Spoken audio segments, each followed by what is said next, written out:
The graph below gives the information about cinema attendance in Australia between 1990 and the present, with projections to 2010. Summarise the information by selecting and reporting the main features and make comparisons where relevant.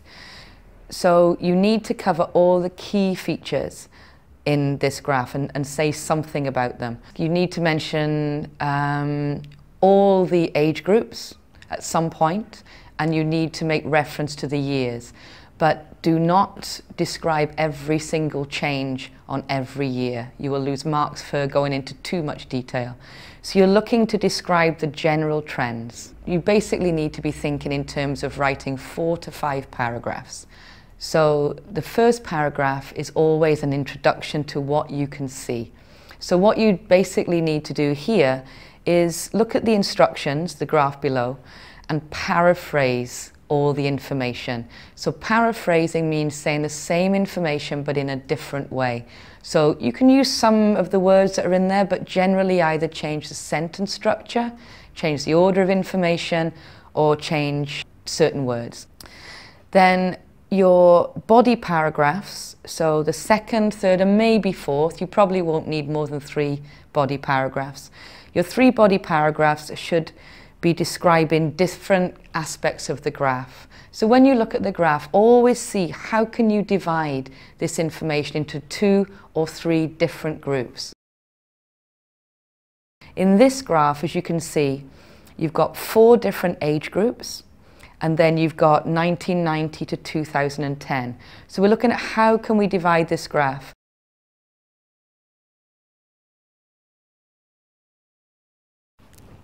Your final paragraph in task 1 is essential. You will get a low mark if you don't do this. You basically need to give just 1 or 2 lines stating the overall trend. So is something going up? Is something going down? What's the main thing that you can see? Let's look at a candidate's answer, and you might want to decide yourself, have a little look at it, and then decide what score you think you would give it. In order to do this, you might want to download the public descriptors, which are the categories by which the examiners will grade your work. Immediately, you can see it's organised into paragraphs, which is great. We've got 1, 2, 3, 4, 5 paragraphs. So look at the first paragraph. The graph shows percentages of cinema attendance at least once a year. So they've rephrased the question, which is good. They haven't copied. The first category that an examiner generally looks at is probably going to be task achievement. So how well have they answered the question?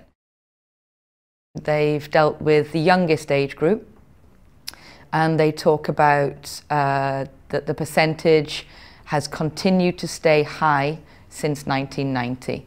And they also say it's predicted to remain high after 2006. So they've addressed the young age group, and they've addressed all the years since 1990 going up from 2006. So they've covered the key features of the years and the youngest age group. Then the second paragraph, they cover the middle age group, and they also cover the time as well, the time period. So the final body paragraph, they've addressed the third category of people, which is the oldest age group.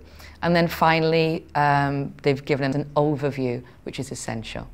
So a second category that you're going to be marked on is cohesion and coherence. Cohesion is just how well you're connecting your ideas together with linking words such as because, therefore, so. And coherence is how easy and clear your writing is. So in this category, we're looking at, are you writing in a good logical order? Are your paragraphs clear? Are you using different linking words to connect your ideas together? So looking at this, immediately you can see the candidate has got paragraphs, which is good.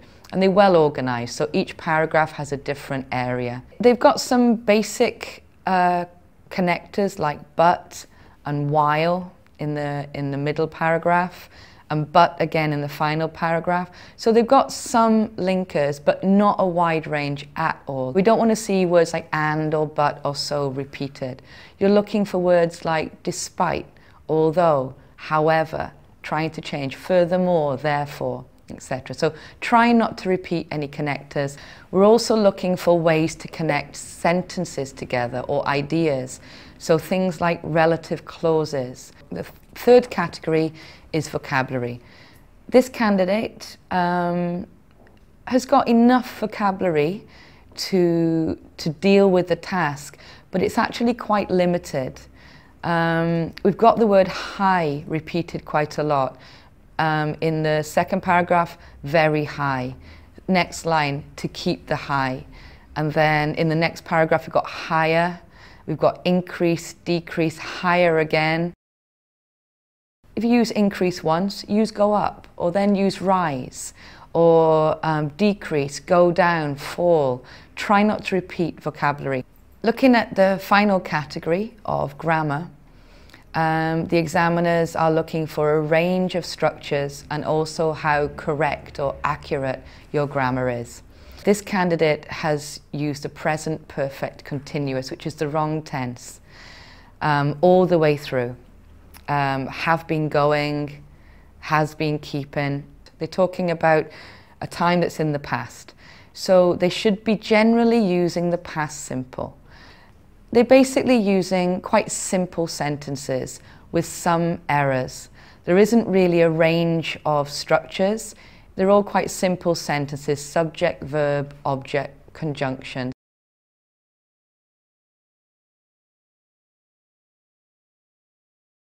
The examiner has said that the task itself has been fulfilled. The candidate has addressed the requirements of the task, but the overview, which is in the final paragraph, the overview could be a little bit more detailed or have a little bit more information. The candidate has used some connecting words like but it's not a wide range. The vocabulary is sufficient for the task, but the grammatical range is not wide enough. The candidate has tried to use complex sentences, but there's quite a lot of mistakes, especially when trying to talk about the figures or the numbers. What has prevented this from getting a 6 is the lack of control over the grammar.